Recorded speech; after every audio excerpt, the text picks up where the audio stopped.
Lots to talk about. Entens, Chihiro, True Realms, Samura, Hand Hits, fucking Rookie Heroes Guild. Holy shit, so much to talk about. But first, an intro. Everything. Like, I hate wasted potential. That shit crushes your spirit. It really does. It crushes your spirit. So, it's been a really long week without having our beloved Kagurabachi dopamine hits slapping our cheeks here. But Hugzona's back, and he's back with a fucking juicer of a chapter here, so let's just dive right into it. This chapter opens up with Chihiro and Shiba's conversation from the hospital finally being shown to us in the opening panels. Now, this is actually something that I actually really wanted to see personally. Some of you might recall me bitching about this mildly because, yes, it does rehash information that we already knew, but what it does give is Chihiro's reaction to said information, which was something I was fairly excited for. But now I will be brutally honest here. This is the moment that I was hoping for, to see Chihiro become a little bit more vulnerable instead of being just the stoic face of vengeance that we're so used to. We do get to see that. It is kind of just more of the same though. I don't dislike it, but I'm also not a huge fan of it. Chihiro's emotions are often portrayed via his face and his eyes specifically, but I think I would have liked to see him just sort of vocalize those internal thoughts a little bit more. Get his face out, especially to someone who's trusted with him, like Shiba. You know, that's the perfect person to do all this kind of fifi talking with. However, that being said, the lore for Entens more than makes up for it, and I am confident Chihiro, as he grows as a character, he'll learn to vocalize his thoughts through the characters that he trusts, just like Shiba, and maybe other people's throughout the series. But a big part of this chapter is calling back to very, very early on in the series, like chapter 1/2 early type beats. It serves to recontextualize Kigi's words in the same sort of fashion that in the previous chapter, Samura's words also recontextualize his own words a few chapters back. In chapter 1, Kunishigi tells Chihiro the price that he'd have to pay one day in pursuit of making swords, because making these swords makes them by default complicit in the deaths that they cause. And that's something that was explored fairly heavily within the Versus Sojo arc, and even in the aftermath of that, after Sojo annihilated the anti-Cloud Gouger squad. For many chapters afterwards, Chihiro was haunted by images of the beach, one where he knew this squad was vanquished on, and he knows that because he was of the family that made that sword, he is somewhat complicit on those deaths. And as he states in chapter 1, he's committed to taking on that burden, whether he's ready or not. He's committed to doing it. And in chapter 83, it sort of just serves to somewhat fully flesh out not only just Chihiro accepting that burden, but more so him accepting that burden and then manifesting it into powers that are going to come from Entens and correct that course of those blades. Holy fuck. I just went death in one ear. Good lord. Old age, man. It'll come for you. It'll come for us all. Anyway, now I'm taking you down some crazy crackpot shit theory here. It's been a while. I've got the stewing up in my brain. But in this chapter right here, Chihiro remembers his dad told him, slowly but surely, we'll do that together. This was in reference to the type of katana that was needed within the world. But now, there's 3 things that we should know. Number 1, Entens was the first blade he made with someone else, that person being Chihiro, obviously. Number 2, Kunishigi bought these goldfish as we see him speaking to them about how they long to dedicate themselves to learning.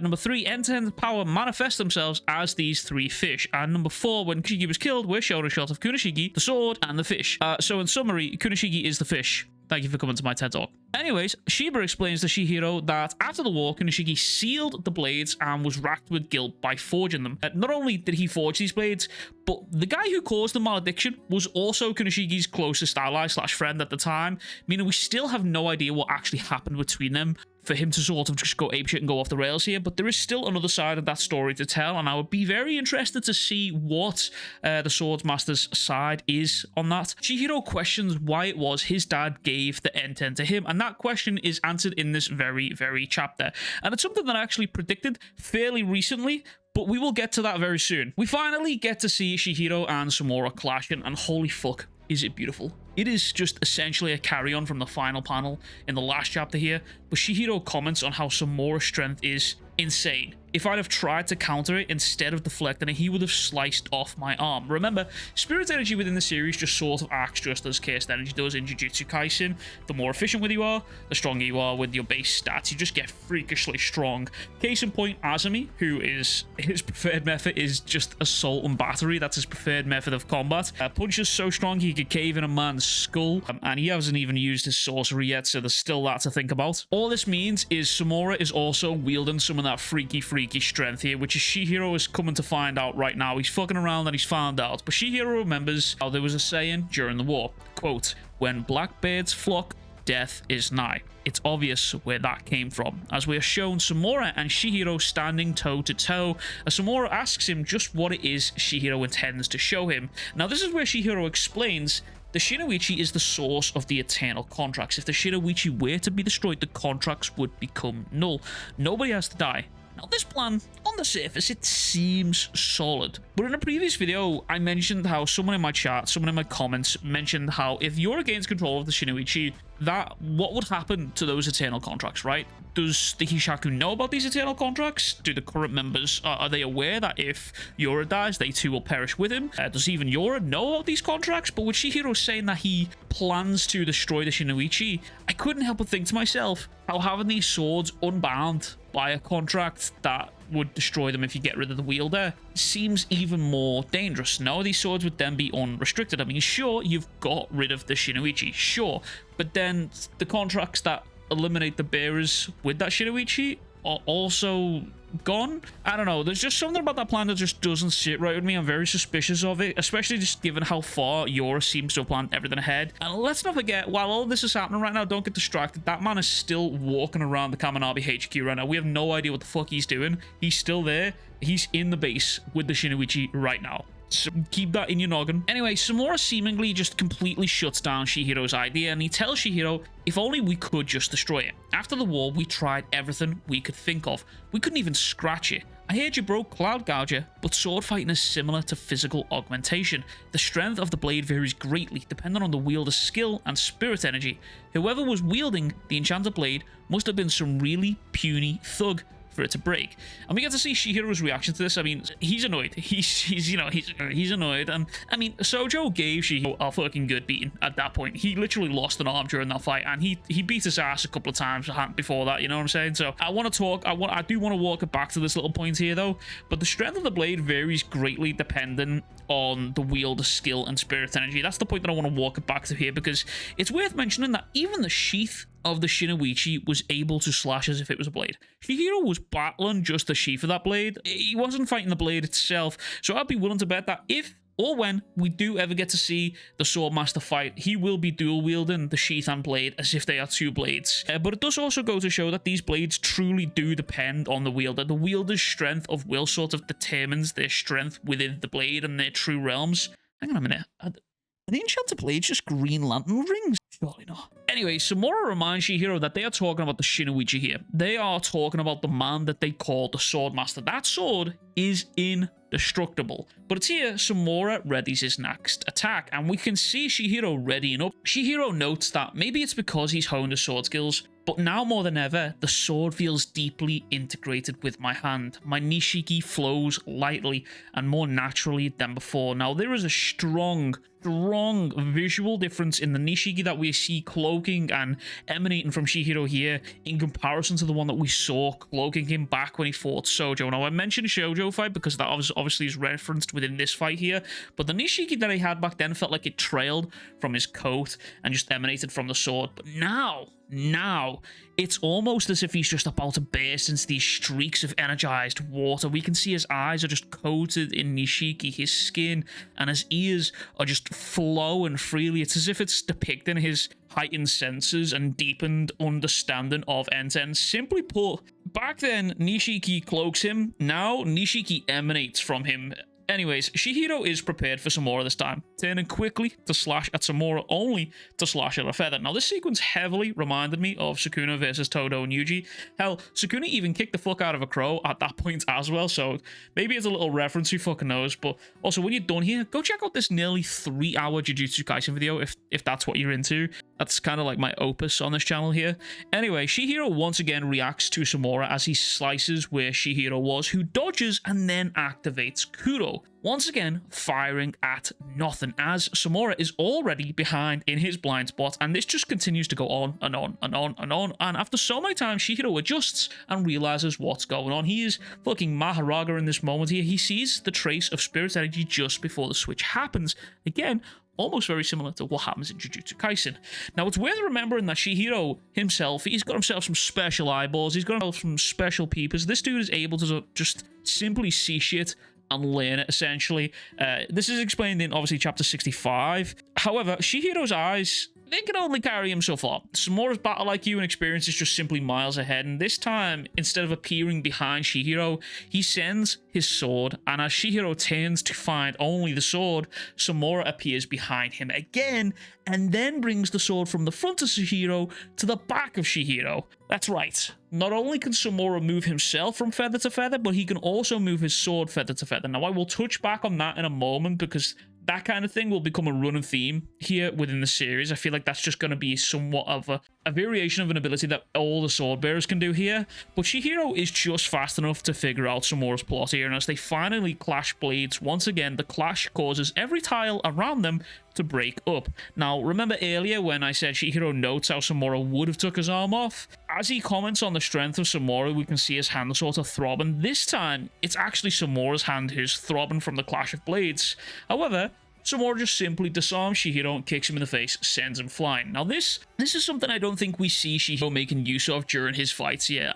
He typically just focuses on the sword and never really makes uses of the old punches and kicks here. Ironically, this kick, however, does send Chihiro flying into a pool of water as he questions, as Samura's question, just what the fuck just happened here? Why does my hand feel all funky? It's where the narrator kicks in explaining the following. When Kunishigi Rokihira forged the enchanted blades, he didn't craft their powers specifically, only their general intended purpose to kill or protect. The 6 original swords were intended as instruments of war to defeat the enemy. Now, I'm just gonna sit here and stroke my own ego and shit like that.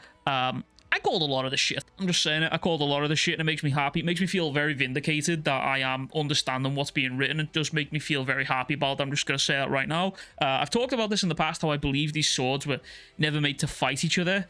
Hence why they might just match up badly against each other. But I've always believed that Enten is the key to stopping these swords. And that seems like it's somewhat the case here. In fact, it just seems to be outright the case. But it does seem like there are 3 protecting swords and 3 defensive swords here. For example, Cloud Gouge's ability seem pretty purely offensive. Same with the Shinoichi, but Tobimune is obviously a support sword, considering how it can revive people.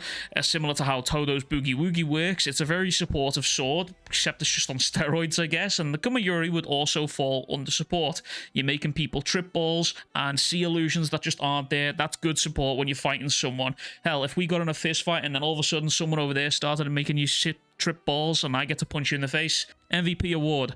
And if this trend is correct, then we still yet to see 1 more offensive sword and 1 more defensive sword. So yeah, I'm very excited to see those. But not only this, we are finally given the purpose as for which Enten was created. As Shiba explains, Enten is different. It was the only time in Rokihira's career as a master swordsmith that he co-created a sword with someone. Now, I'll be honest with you, when I first read this, I was a bit half asleep. I was on daddy duties here, and when I read this, I was like, wait, is he talking about his wife yet? And then I remembered, like, in chapter 1, we literally get to see these two create Enten together. So, I had a bit of a brain fart on that one. Anyway, Chihiro sheepishly replies, all I did was follow what he said.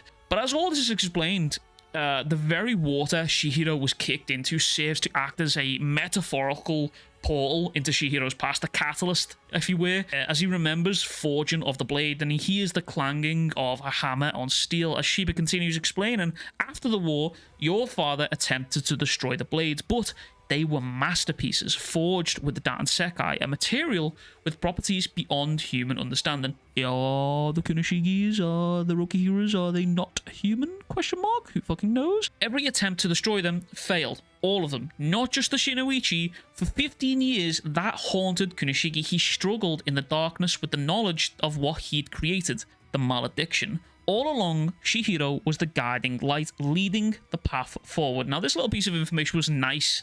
I think it was a nice little descriptor of Chihiro, because all memes aside, you can see his face right here. This isn't a way he would have described himself. I mean, at the first time that we see him, he's literally just talking about vengeance. He's just a creepy little emo kid. He's very edgy at the beginning of the series, and he's started to blossom and open up now. But throughout the series, we are shown many moments of Chihiro just stood within darkness, somewhat acting as the light. Like, he's the only thing that you can see within the darkness. We see that a few times here, but it's here in the chapter where the kicker finally happens. Shiba explains to Chihiro, you used the Entens to destroy Cloud Gouger. Sure, Sojo wasn't a swordsman. There's enough fucking slander on my boy Sojo in this chapter. -1 point to Hokusono, I'm just letting you know, okay? No slander on my boy. Sure, he wasn't proficient with the blade as its previous owner, but even so, he was a strong fighter. It wasn't just his failure, it was also your success. And you were to course correct the katana, which had been compromised from its true intent. Now, these simple panels just serve to just recontextualize previous chapters. Sojo's failure and Chihiro's success is exactly what we saw happen in their final moments. Quote, I guess the enchanted blades have chosen you. No, that's not true. They chose you too. But you will never stand as an equal to my father, and for that, I'll cut you down. Now, ironically, in these moments, Sojo thought he understood the blades, but in actuality, it was the opposite way around. Sojo was blinded by delusion, thinking he'd understood these blades, and Chihiro was blinded by ignorance, not knowing he was understanding these blades. But more than this, Shiba tells him you were able to course correct the katana, which had been compromised from its true intent, which begs into question, what the fuck was Cloud Gouger's true intent? Like, we know these swords have roles, and Cloud Gouger was obviously an offensive sword here. They were made to protect and to kill. And if they're put into these categories, Cloud Gouger definitely sits in that one of wanting to kill people. And it's got me more invested in the idea that these swords have their own personalities, and this idea is just even strengthened by the fact that Cloud Gouger itself strained to save Chihiro. We get to see that in the Rakazaichi arc, but the way Shiba describes these swords here, it made me think that if these swords were to have a physical form like a human body, I would just imagine them to be young, inexperienced, like maybe early teenage years. Like, they're aware they're capable of these ridiculous feats of strength and destruction and power that just need the correct hand to guide them on the right path. And these swords could just be easily misled into the wrong direction, just like the Shinoichi was being used for the malediction. So I've mentioned this in previous videos, but the enchanted blades do heavily remind me of Zanpakuto from Bleach. And one of the filler arcs in Bleach, which I actually enjoy, was about the Zanpakuto and their true forms and how those true forms manifest in the real world. And the owners and those Zanpakutos, they end up going on journeys to sort of combat each other in order to understand each other and blah blah blah. That's the kind of vibe that I'm getting from the enchanted blades here. Anyways, we cut back to Chihiro now standing in the water to face the past and connect it to the future. Perhaps that was the purpose Rokuhira infused into Enten. And we can see a small little fishy here slowly making its way over to Chihiro as he thinks to himself, that day you were able to draw out that power, but they are still distant figures. It's here that Chihiro declares with Enten he will destroy the Shinoichi. And as he says this, Enten actually appears in his hand. Now, I mentioned earlier that this sort of becomes a running theme here, and I say that because Sojo did this in the fight against the anti-Cloud Gouger squad, where he made the sword come to his hand. One of the guys had hold of the sword, and Sojo turned it into Mei, and it came back to him. Samura can also bring the blade to himself with the feathers, and now Chihiro can have the same thing happen with the little fishies. It's very clear that Chihiro is tapping into the true realm with Enten here. It's visually clear, narratively clear that this is all happening, and if you're still lost on what that true realm is, I'll give you a hint. It's to destroy the other blades. Yep. Now, this is something that I've talked about heavily multiple times now on stream and in previous videos.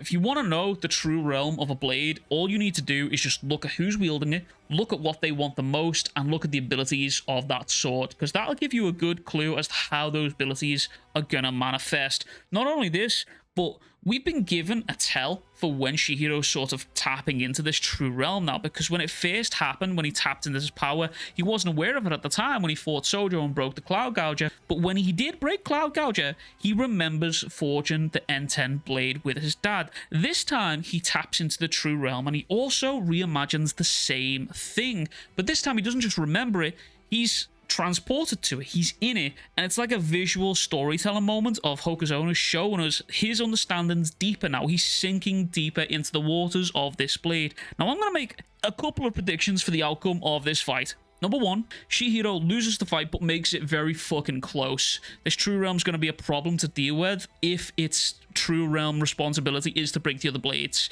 He would probably make the fight very close but lose due to Samura's combat experience. Or, number 2, I think, which is the most likely one, Chihiro is actually going to end up breaking Samura's sword, taking on Samura's burden to break the Shinoichi, because remember, Samura will not give up this quest. He's done talking. Sure, they're talking here, but there is no talking Samura out of what he's about to do. He's gonna have to be forced to stop, and the best way to do this is 1, either kill him, or 2, take away the way he can do this. And with him being able to use Suzaku, I just don't think you're going to be able to kill him. But one of the reasons I do think is breaking the sword is the more likely option here is it's this panel right here of him looking at his hand and the handle of the sword while it's all like vibrating and zinging and stuff like that. And he questions what just happened. And I think this is the first sign that Tobimune is feeling a bit of stress against Entens here.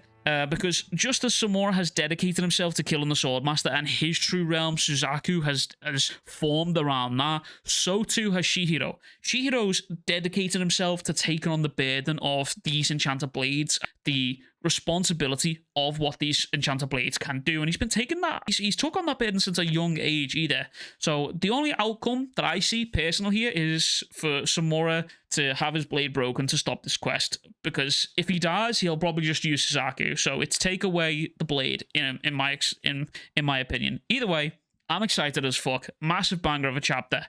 Also, apologies for no stream today. I had important dad duties to attend to. Actually, no, fuck that. I'm not sorry. I have to be a dad. It is what it is. It's more important. Anyways, go subscribe to the gaming channel. I got Expedition 33 videos coming this week, and then I'm going to start covering Death Stranding 2 when that launches. Massive shout out to the members on this channel. And as always, I'll catch you guys all in the next one. Much fucking love. Big fucking kisses. Peace.